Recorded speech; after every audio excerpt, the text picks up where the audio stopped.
হঠাৎ করে সন্তান চোখ বড় করে ফেলছে, কেমন যেন তার ভিতরে একটা ভয় ভীতি কাজ করছে। যদি এই জাতীয় কোনো কর্মকাণ্ড আপনি আপনার সন্তানের মধ্যে দেখেন, সেক্ষেত্রে আপনি এই আমলগুলো চালিয়ে নেবেন। ছোট বাচ্চারা অনেক সময় বিভিন্নভাবে ভয় পেয়ে যায়, অথবা ছোট বাচ্চারা বিভিন্নভাবে তাদের উপরে নজর লেগে যায়। সেই অবস্থায় আমাদের করণীয় হচ্ছে তাদেরকে আয়াতুল কুরসি পড়ে ফু দিয়ে দেওয়া। মা যদি সূরা ইখলাস, সূরা ফালাক, সূরা নাস জানে, তাহলে এটা পড়ে ফু দিয়ে দিবে। আমরা করি কি, অনেক সময় দা বটির উপরে একটু লবণ নিয়ে এটা খাইয়ে দেই এবং মনে করি যে এটা খাইয়ে দিলেই ভয়ভীতিটা চলে যাবে। আসলে খাইয়ে দেওয়ার মধ্য দিয়ে ভয়ভীতি চলে যায় না, অথবা এটা এই রোগের কোনো প্রতিকার না। আমাদের কাজ হচ্ছে এই সময়ে আয়াতুল কুরসি পড়ে একটা ফু দেন, এই সময়ে সূরা ইখলাসটা পড়ে একটা ফু দিয়ে দেন। বলেন যে বাবা, জিনকে ভয় পাওয়ার কিছু নাই, তুমি ভয় করবা না।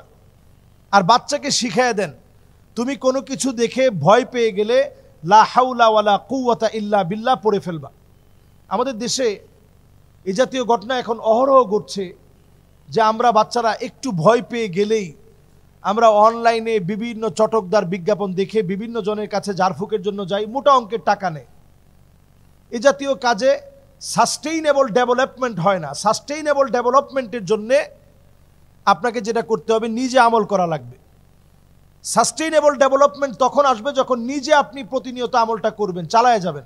সূরা ইখলাস পড়েন, ফালাক পড়েন, নাস পড়েন, ফু দেন, আল্লাহর কাছে চান। পানি বিসমিল্লাহ বলে ফু দিয়ে ওই পানি দিয়ে সন্তানকে গোসল করায় দেন, ওই পানিটা সন্তানকে খাইয়ে দেন। নবীজি সাল্লাল্লাহু আলাইহি সাল্লাম হাদিসের মধ্যে বলেছেন, বিসমিল্লাহি তুরবাতু আরদিনা। বিসমিল্লাহ বলে যদি একটা মাটির মধ্যে ফু দেওয়া হয়, মদিনায় একটা জায়গা আছে, জায়গার নাম তুরবাতুশ শিফা, মানে যেই জায়গার মাটিটাকে নবীজি শিফা বলছেন, একটা মাটির মধ্যে বিসমিল্লাহ বলে ফু দেওয়া হয়েছে। একটা কূপ আছে মদিনায়, আপনারা দেখলে অবাক হয়ে যাবেন, সুবহানাল্লাহ। এটার নাম বিইরে গারস। নবীজি স্বপ্ন দেখছেন, পরের দিন এসে নবীজি থুতু নিক্ষেপ করছেন, পুরো কূপের পানিটা মিষ্টি হয়ে গেছে, সুবহানাল্লাহ বিহামদি। এটার নাম বিইরে গারস।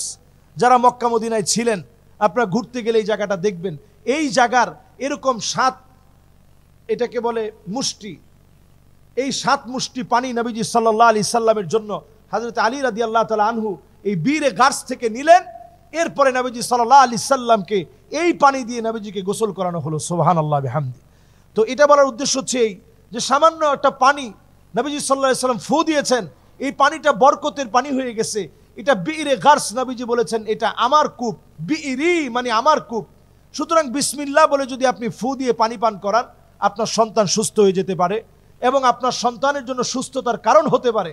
এজন্য আমরা আমাদের সন্তানদেরকে প্রতিনিয়ত নিজেরা ঝাড়ফুঁক করব, বিসমিল্লাহ পড়ে ফু দিব, আয়াতুল কুরসি পড়ে ফু দিব। এমনকি তেলের মধ্যে আপনি ফু দিয়ে সেই তেলটা আপনি শরীরের মধ্যে দিয়ে দিতে পারেন, পানিটা খাইয়ে দিতে পারেন, অলিভ অয়েল ব্যবহার করা যেতে পারে। এই জাতীয় কর্মকাণ্ড করলেই ইনশাল্লাহ দেখবেন আপনার সন্তান ভয় পেলে ঠিক হয়ে যাবে। এবং সন্তানদেরকে যদি কোনো আসর আপনি লক্ষ্য করেন যে হঠাৎ করে সন্তান চোখ বড় করে ফেলছে, কেমন যেন তার ভিতরে একটা ভয় ভীতি কাজ করছে, যদি এই জাতীয় কোনো কর্মকাণ্ড আপনি আপনার সন্তানের মধ্যে দেখেন, সেক্ষেত্রে আপনি এই আমলগুলো চালিয়ে নেবেন। সেক্ষেত্রে আপনি এই আমলগুলো চালিয়ে নেবেন, সূরা ইখলাস, সূরা ফালাক, সূরা নাস পড়ে পড়ে ফু দিবেন। এবং সন্তানদেরকে আপনি সবসময় খেয়াল রাখবেন, বের হওয়ার সময় আপনি পিছন থেকে মা হিসাবে মনে করাই দিবেন, বাবা তুমি এটা বলে বের হও, বিসমিল্লাহি তাওয়াক্কালতু আলাল্লাহ লা হাওলা ওয়ালা কুওয়াতা ইল্লা বিল্লাহ। আমরা এইভাবে যদি আমাদের সন্তানদেরকে ছোটবেলা থেকে শিখাই, তাহলেই এই সন্তানদেরকে আল্লাহ রাব্বুল আলামিন হেফাজতের চাদরে বেষ্টিত করবেন। ফেরেশতাদের একটা দলকে আল্লাহ নিযুক্ত করে দিবেন। ঘুমাতে যাওয়ার সময় আয়াতুল কুরসি পড়তে পড়তে ঘুমান, ফেরেশতাদের একটা দল আপনার পক্ষ হয়ে দাঁড়িয়ে থাকবে। আল্লাহ রাব্বুল আলামিনের পক্ষ থেকে আল্লাহ নিযুক্ত করে দিবে, ফালা ইয়াজাল আলাইকা মিনাল্লাহি হাফিজ, যারা আপনার জন্য দায়িত্ব নিয়ে জিম্মাদার হয়ে দাঁড়ায় থাকবে, আপনার ক্ষতি হতে দিবে না। এজন্য আয়াতুল কুরসির আমলটা ছোট বাচ্চাদের ক্ষেত্রে আমরা করে তারপরে ঘুমাতে যাই। মাথার চুল ছেড়ে আমরা ঘরের মধ্যে ঘুমাবো না। মাথার চুল ছেড়ে ঘুমালে নারীদেরকে নানাভাবে আসর করে। ছোট বাচ্চাদেরকে বাহিরে তাদের কাপড়টা রাখবো না মাগরিবের পরে।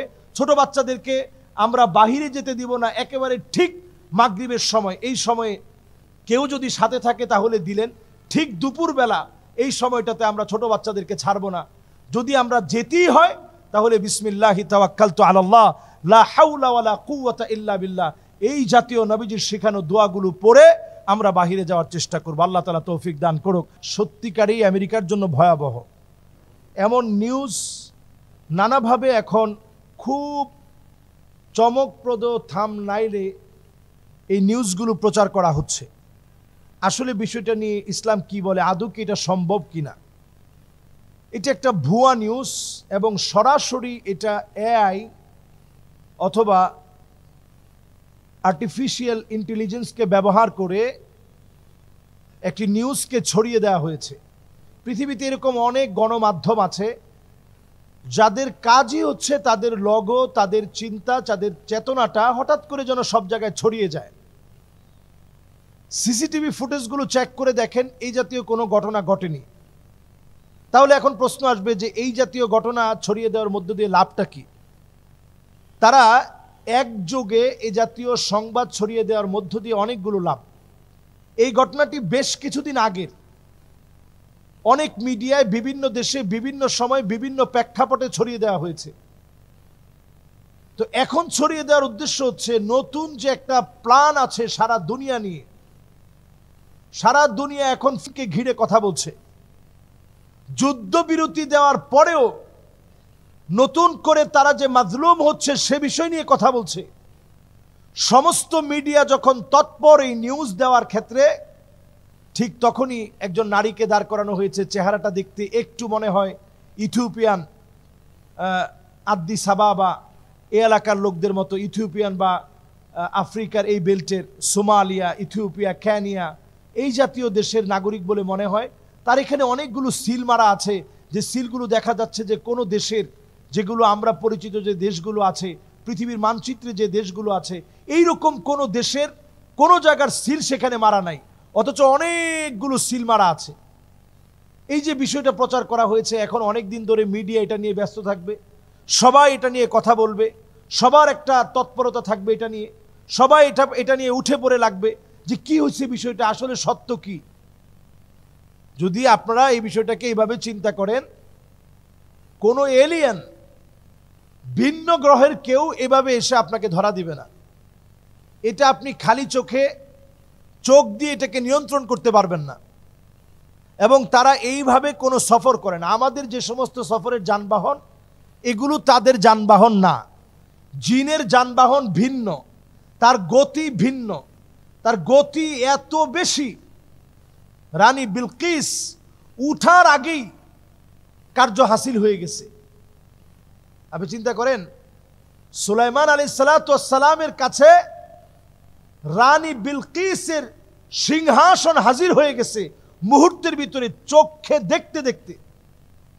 এটা হচ্ছে জিনদের ক্ষমতা। এখন এই মহিলা যদি জিন হয় তাহলে তার পাসপোর্টের কোনো প্রয়োজন নাই, এদের আইডেন্টিফিকেশনের কোনো প্রয়োজন নেই। জিন যদি হয় তাহলে তার আইডেন্টিফিকেশন এইভাবে করার কোনো সুযোগই আপনি পাবেন না। কারণ জিন হচ্ছে তারা যাদেরকে আমরা দেখতে পাই না, যাদেরকে আপনি স্পর্শ করতে পারবেন না। সে পাসপোর্ট নিয়ে আপনার কাছে হাজির হবে কেন? তাহলে এই টোটাল বিষয়টা হচ্ছে ফেক। মুসলমানদের ইন্টেনশনকে ঘোরানোর জন্য এটি তৈরি করে দেওয়া হয়েছে। সব মিডিয়ায় এখন তুলপার করে এটাকে হাইলাইটস করে প্রচার করা হচ্ছে।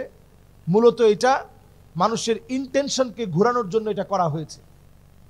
এবং জিনেরা, তাদের যানবাহন ভিন্ন, আমাদের যানবাহনের মতো না।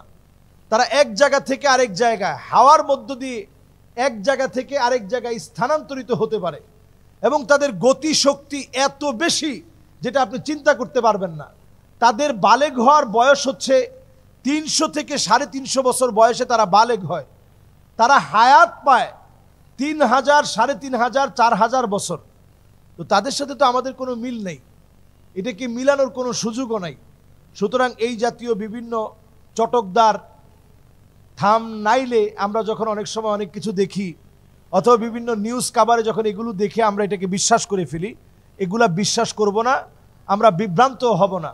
আমরা মনে রাখবো জিন আছে, এটা সত্য, এটা বিশ্বাস করতে হবে, না হলে ঈমান থাকবে না। তাদেরকে আমরা দেখি না, তারা আমাদেরকে দেখে। তাদেরকে আমরা কোনোরূপ তাদেরকে আমরা ক্ষতি করার চেষ্টা করি না, তারা অনেক সময় আমাদের ক্ষতি করার চেষ্টা করে। আমরা না জেনে অনেক জায়গায় পেশাব করে ফেলি, তার শরীরে হয়তো ওই পেশাবটা লেগে গেছে, সে আপনার উপরে ক্ষিপ্ত হতে পারে। এজন্য আমল হিসাবে রসুল শিখাই দিয়েছেন প্রতিনিয়ত সূরা ইখলাস, সূরা ফালাক, সূরা নাস পড়া, এবং এই জাতীয় কোনো রকম উদ্ভট যখন কোনো সংবাদ আসে তখন এগুলাকে বিশ্বাস না করা। এগুলো সব মিথ্যা এবং অহেতুক সংবাদ, এই সংবাদগুলোর কোনো ভিত্তি নাই।